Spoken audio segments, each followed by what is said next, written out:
Hello everyone, thanks for joining. Are you able to hear me? Please let me know in the chat. Thank you. So sorry for the hiccups because this is my first webinar to the public. So I'm pretty new to that webinar software, so apologize again. So this session will be recorded and then it will be available on the public URL. I'll be sharing it once the webinar is done. So thanks again for joining. So we'll get started. So as I said, this is my first webinar about web services performance testing. I hope this will be pretty useful who are getting started with respect to web services performance and also performance testing. And before we get started, I would like to introduce myself. So my name is Naveen Kumar, and I have about 11 years of experience in IT. And I started my career like everyone in manual testing, and then I moved to test automation using QTP. Nowadays it's called UFT. Then I moved to performance testing about 8 years ago, and I started with load runner and JMeter. Then now I'm trying to become a performance engineer. So I'm expertise in load runner tool JMeter, and I'm working on Dynatrace and Splunk nowadays recently from past 3 to 4 years, and also have developed an iOS app for performance testers. It is called Perf Calc. You can check it out in Apple Store, and also have developed some Amazon Echo apps.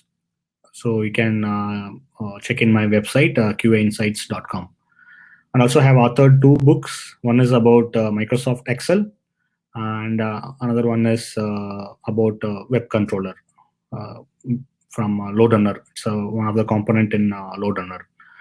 And right now I'm writing another book called How to Earn Cash by Performance Testing. So it will be released soon. So this is about myself.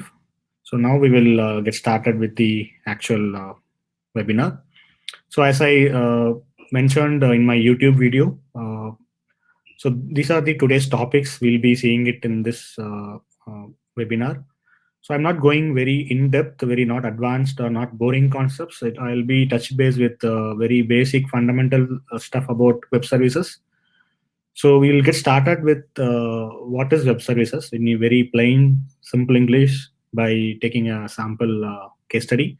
And we are going to see what is the difference between APIs and web services, and what are the architecture styles available, and why we should involve performance testing for web services pretty early, why there is a need of early performance testing. And also we are going to get our hands dirty by using a JMeter tool. I'm going to take a sample web service and then we are going to script it, and we are going to see what is the performance of that web service.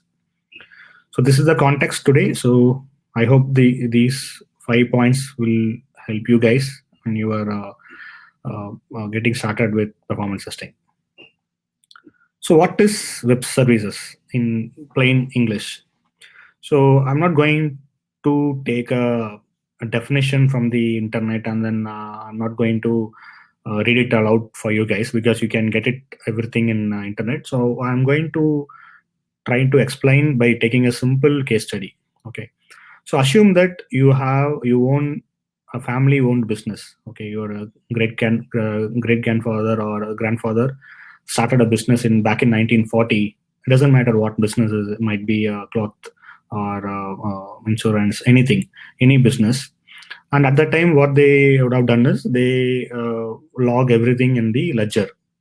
They use notebooks, very large notebooks. They log about customers. They log about transactions, inventory, salary, payroll, right? So everything will get logged in the paper.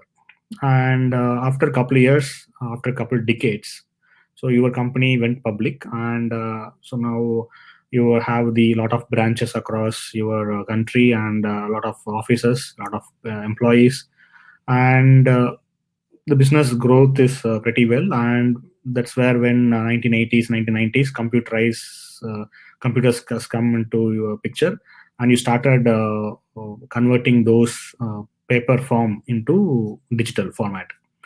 So assume that you have computerized everything in 1995. At the time it was around HTML was the popular technology. Even today also it's HTML, but at the time it was evolving.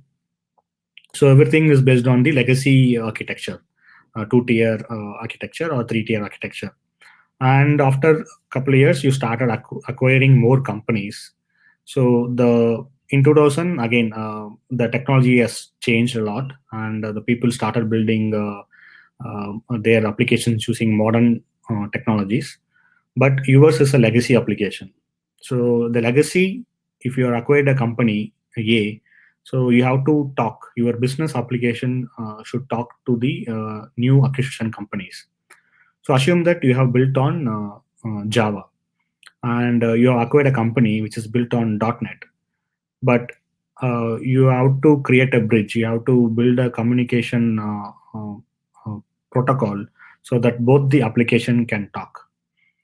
So since it is both technology stack is totally different, there is no way to talk. There is no way to communicate between these two components. So that is where web services comes into picture.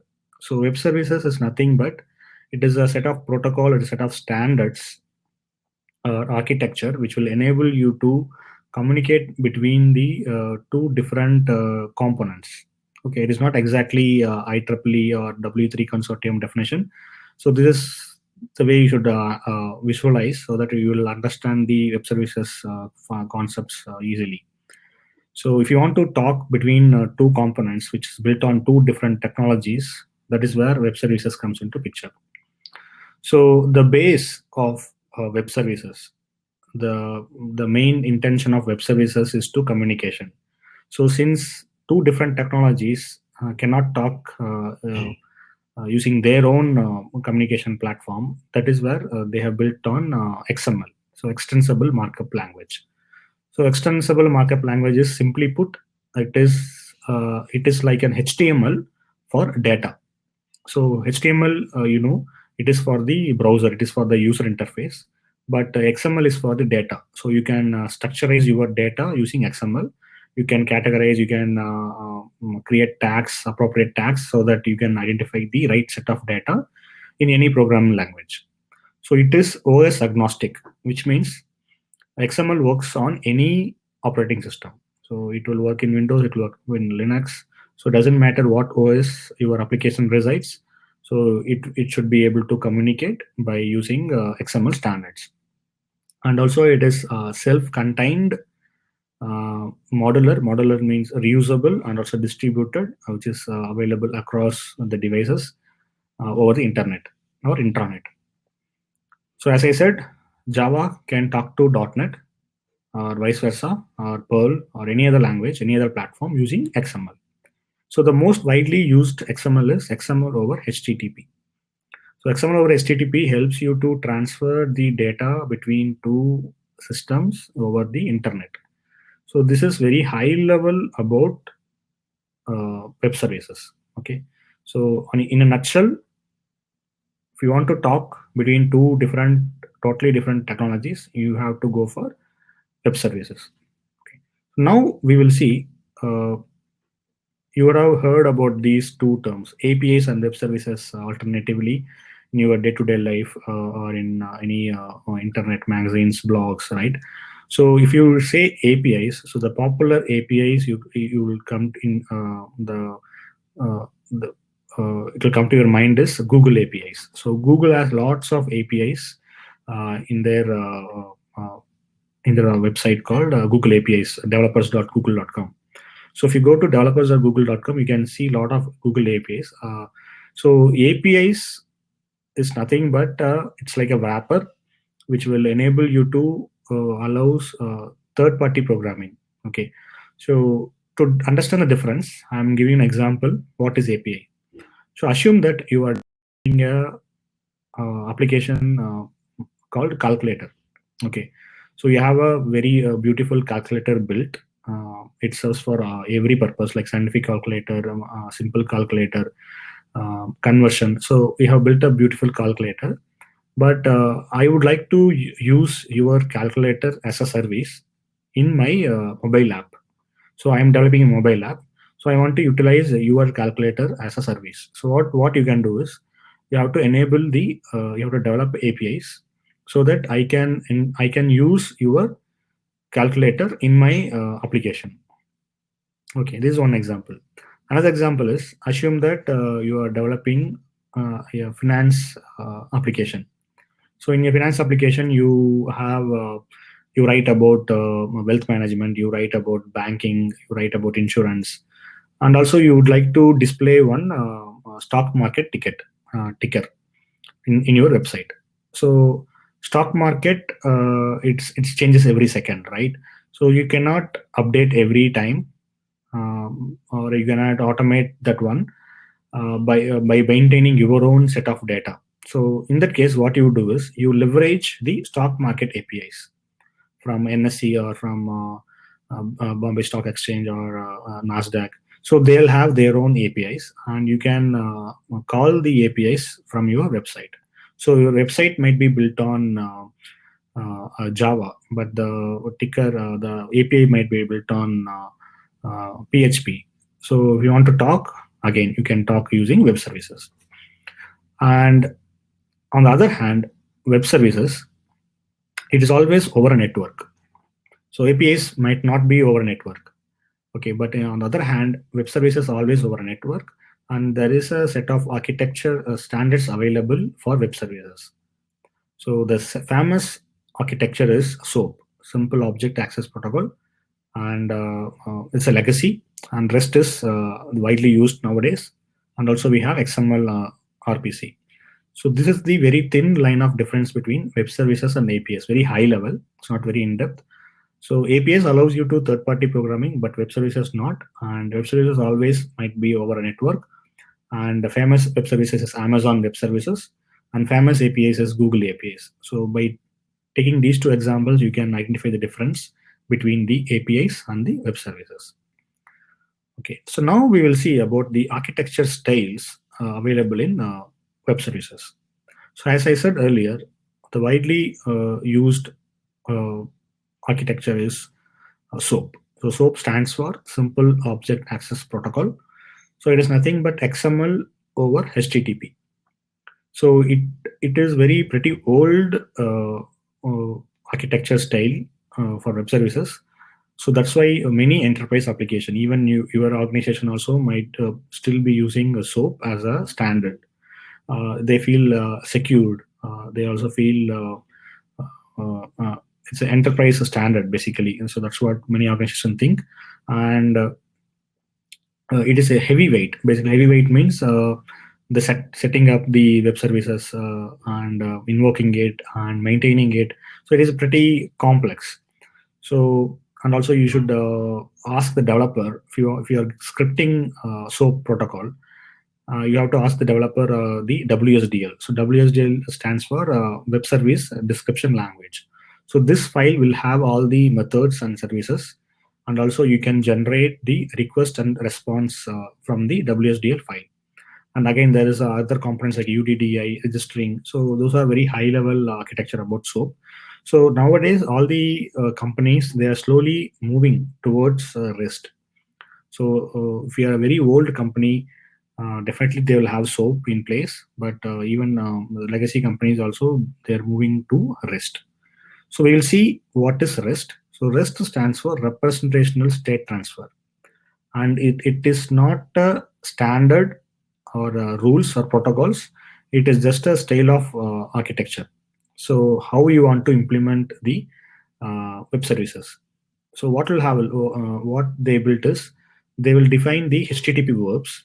It's a simple English: get, post, delete, fetch options. So these are the HTTP verbs. And if you want to assume that you want to get the today's weather, so what you do is you just send your zip code.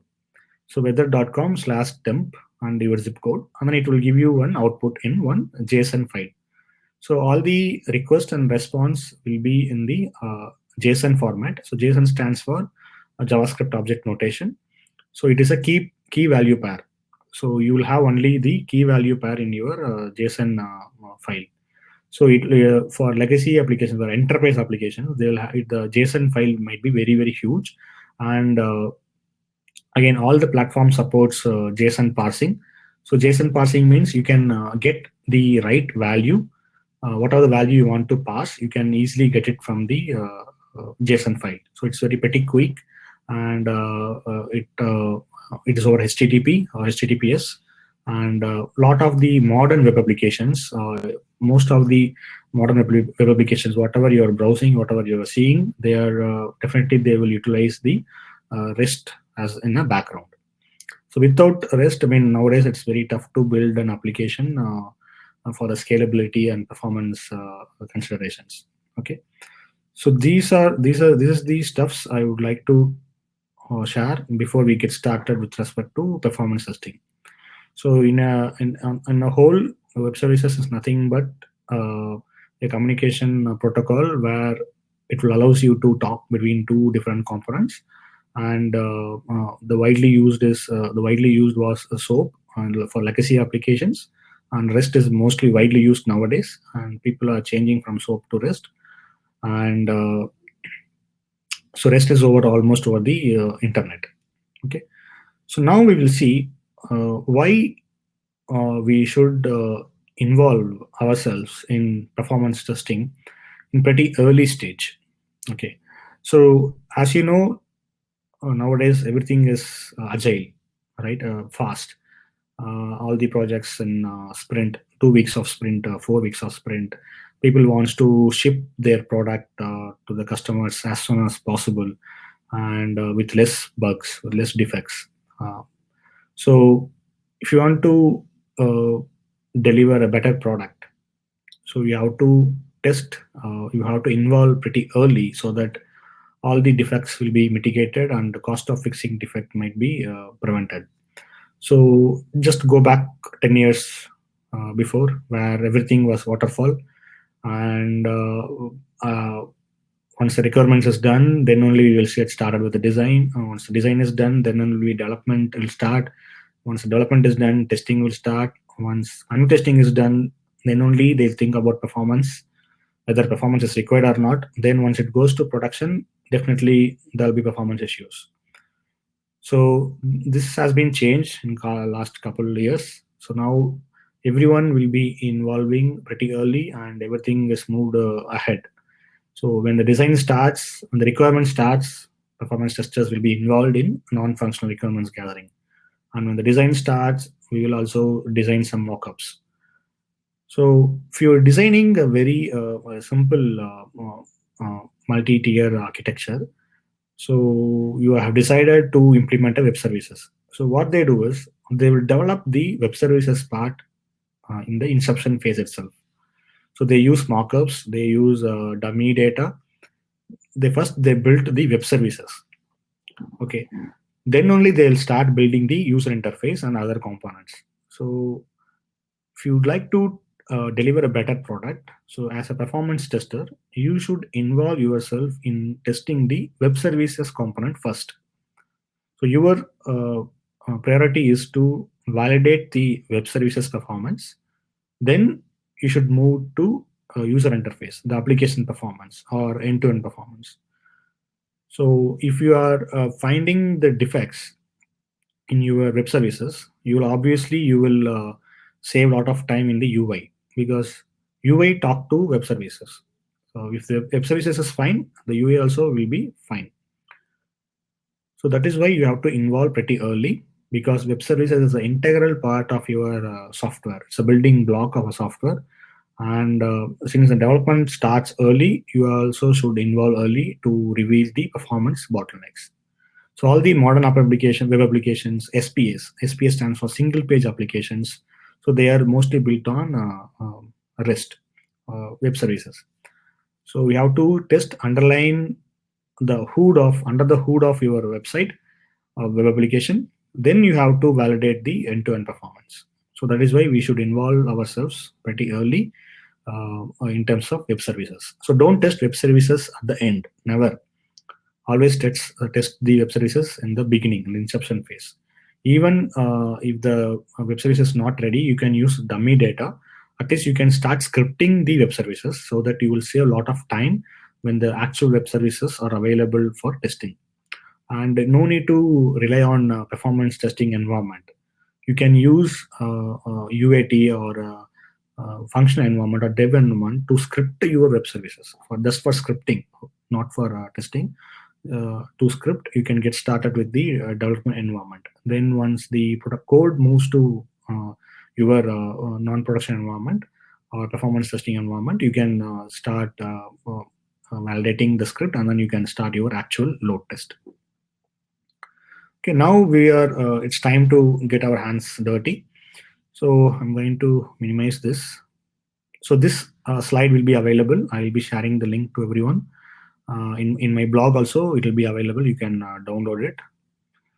Okay, so now I'm going to invoke JMeter, which is already opened here. So people who are new to JMeter, again, there are a lot of courses available. You can just check it out. Even I'm planning to put up a video course on JMeter in the next couple of weeks. So you can check it out my YouTube channel, QA Insights. So we are going to build a simple web services test plan to test online web service store. Okay, so now just go to Google and just type Swagger Pet Store. Swagger Pet Store is a demo store where you can see all the types of web services available in this URL. So it is a web services for the pet store. So this pet store will have everything about the pets and stores and the users. So it is built on Swagger Open API, I think 3.0, where you can see all the web services listed out here, and also you can see the HTTP verbs. So HTTP verbs like say post, put, get, delete. So all these terms are called HTTP verbs. So we are going to take a couple sample web service from here, and then we are going to test it in JMeter. So first we are going to see take a simple HTTP verb. So simple is get call. Okay, here you can see under the everything about pets, I'm going to click on get pet ID. So here, if you could see, what are the parameters you are passing. So this is the parameter you will be passing, pet ID. So pet ID can be any integer. Okay, and in the right side, you can see there is a response content type is application slash XML. But we don't want to go for XML because it's pretty little bit legacy. So we're going to see about the REST. So REST is nothing but here JSON. So once you select JSON, you can see that everything is changed to JSON file. So this is the key value pair, JavaScript object notation, where you can see this is the key name and the value. Similarly, key name, value, and so on. And you can create arrays also. So tag ID is equal to 0. So this tag is the array, and status is available. So this is some of the sample response we will get when we invoke this get call of pet ID. So before you script your web services, what you can do is you can click on try it out. So try it out will helps you to test your web services. So just enter some ID here, say 12, and click on execute. Once you click on execute, you will get the curl code, and also you will get the request URL, and also you will get the response body. So this is our key.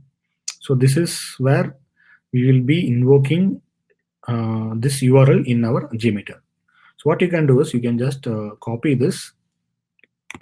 Okay, now go to JMeter, and I'm going to create a simple test plan. So first is thread group, and I'm going to create a sampler HTTP request, and I'm going to select the method as get. By default it is get, and I'm going to enter the path here. And since this is the path, so I'm going to cut this and I'm going to paste it in the server. and I'm going to delete the rest. So now what we are going to do is we are going to add a listener to see the result, view results tree, and I'm going to save this.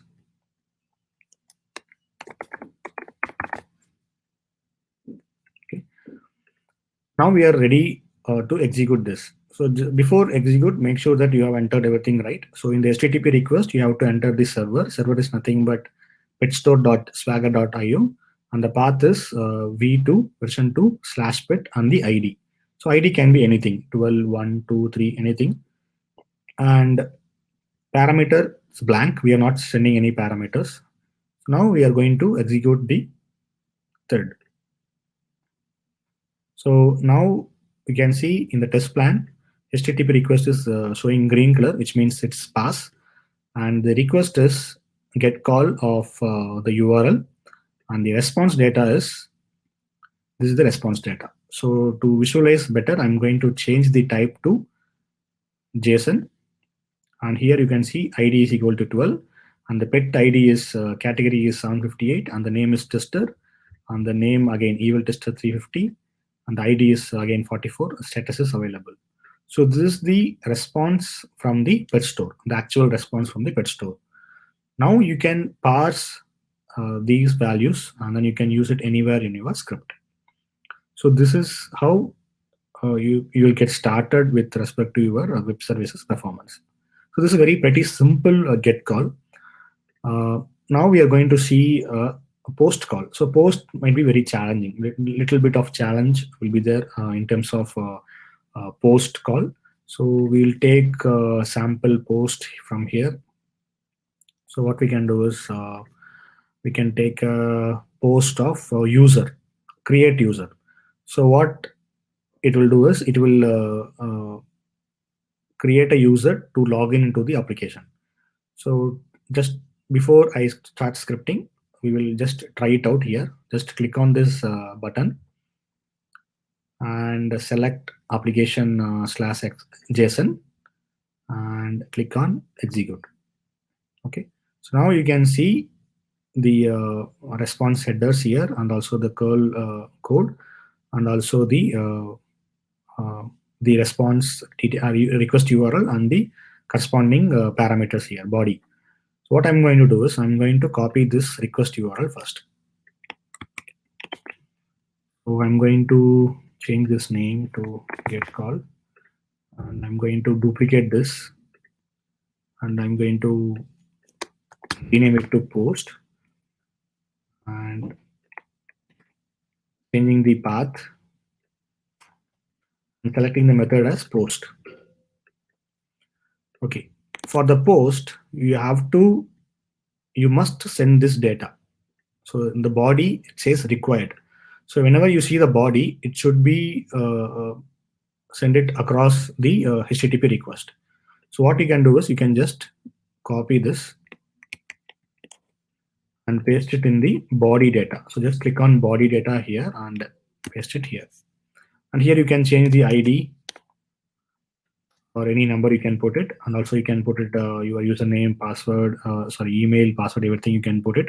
So this is just a dummy web service, so it can be anything. And now we will execute the test plan. So now get is passed, but post has failed. So we are going to see why post has failed. So it says 415 unsupported media type. So whenever you are working on web services, you have to check for the headers.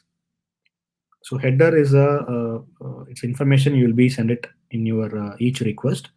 So whenever you're working on web services, it is must to check what type of content type your web services is being using for your requests. So if you do not have any headers, definitely your services will fail in your script or execution. So in this case, we are going to check it out. What is the content type we are using? So in the curl response, you can see accept application/JSON, and also the content type is application/JSON.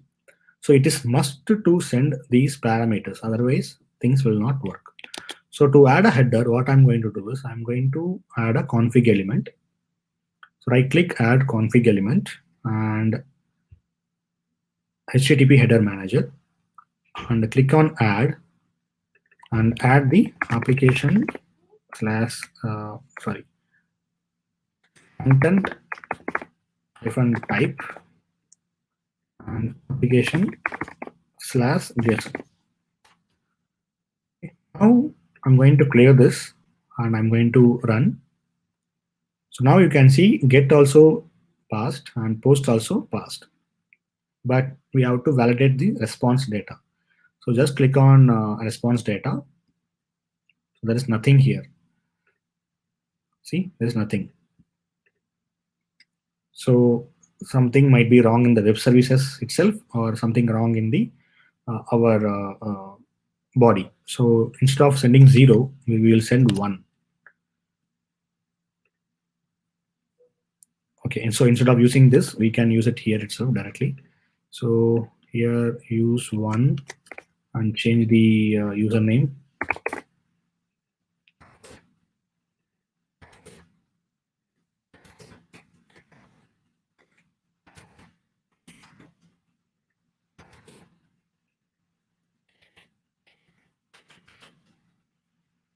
Okay, now we were going to trigger it.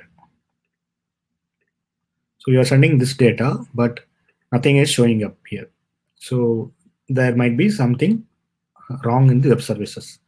So just to validate, so what we can do is we can inspect it in the actual application, whether it is working actually or not. So I'm going to open network tab and I'm going to click on execute here. So this request has been sent here, user, and the response is blank. So which means the actual application itself, it's not working as expected. So that is where your responsibility is to inform this particular stuff to the development team and get it corrected. So now you have identified defect. So you started early and you tested one service successfully, but another service is throwing an error or there is no response data available. So it is time to raise a story or raise a defect, whatever the process you are following, and get it fixed from the development team. So if you have mitigated this defect pretty early, so you can save a lot of time and also you will save a lot of money, effort.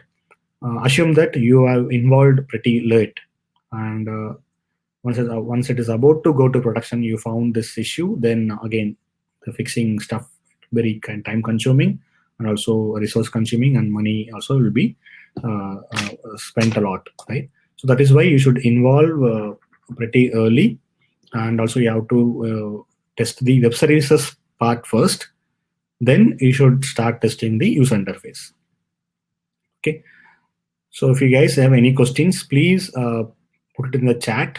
I will try to answer, and I try to create a questionnaire and then I will put it in my website for your reference. So again, I apologize for the first hiccups, because it's pretty first webinar to the public. So I apologize. Probably next couple of webinars, it will be we can get started on time, and then we can see more details for the topic. So I hope this session is pretty useful. So I'm just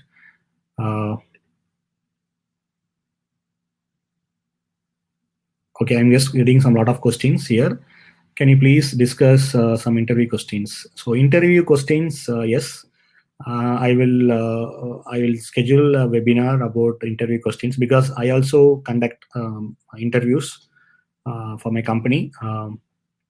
So the main thing is I don't want to expose those questions to the public. So because no one will whatever the questions you are seeing in the website, in the public forum, no one will ask those questions. So I will try to put up some tricky questions so that you learn the concept. You will try to think differently to respond to the interviewer. Yeah, of course, I will conduct a webinar on that.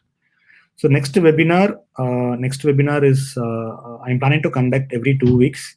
So please subscribe to my blog qainsights.com, and like my page in Facebook, Q Insights. So because I will interact most of the stuffs in Facebook, and also listen to my podcast. In my podcast also, I will talk about the webinars topics. But main source is my website. So please touch base, visit frequently for the new contents. So any other questions, guys? Please let me know. Accenture or CTS, I cannot tell. Because I never worked for those two companies, so uh, I do not know. Please check the job description and of course salary and your convenient location. So take a decision based on those parameters. Ankit, I hope I answered your question.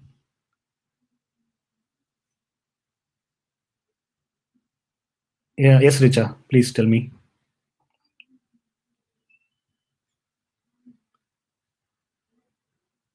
Yeah, the webinar is has been recorded, Richa. So it will be available. I will be sending an email.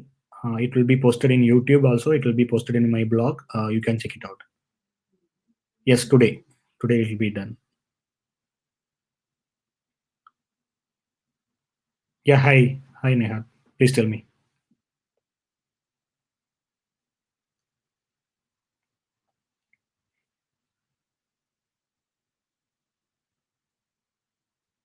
Ankit, so it is available in my YouTube channel. You can search for QA Insights. So I have posted around 15 plus 20 plus videos, I guess. 20 videos are available for load runner basics. You can check it out the playlist. Uh, Webinar on app dynamics, it's pretty tough, Neha, because the trial license, I'm not sure whether I can show you everything in the trial license, but I do have a Dynatrace. I will conduct a webinar about Dynatrace pretty soon. So Dynatrace and App Dynamics head to head, it is pretty much same features.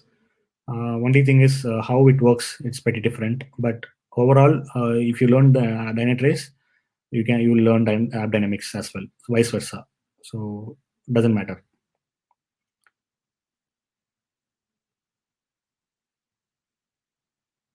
Yeah, for correlation, again, it's pretty very wide, in-depth topic. Correlation, it is not. I cannot tell you in 5 minutes.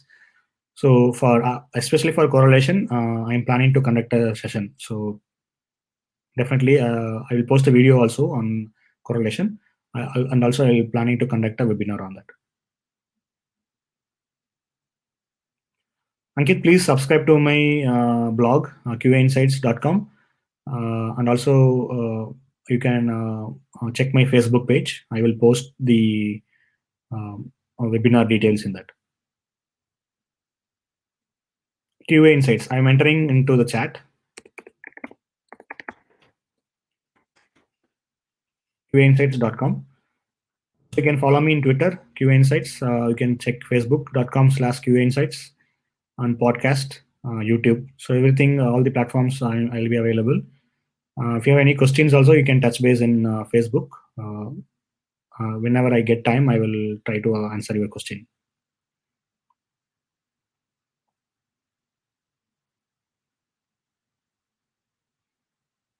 So actually, 50 people registered. Because of the hiccups, I have lost many folks.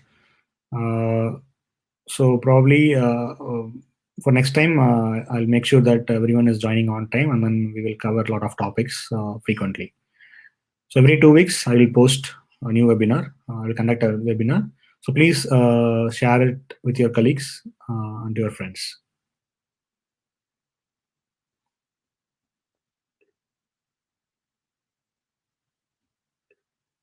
So if you have any questions, please let me know. Otherwise, we'll wind it up.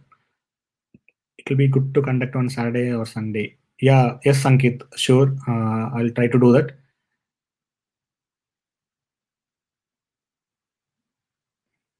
Yeah, thanks everyone. Again, I'm very thank you for your attendance, and I hope I need your motivation and encouragement and for my future webinars as well.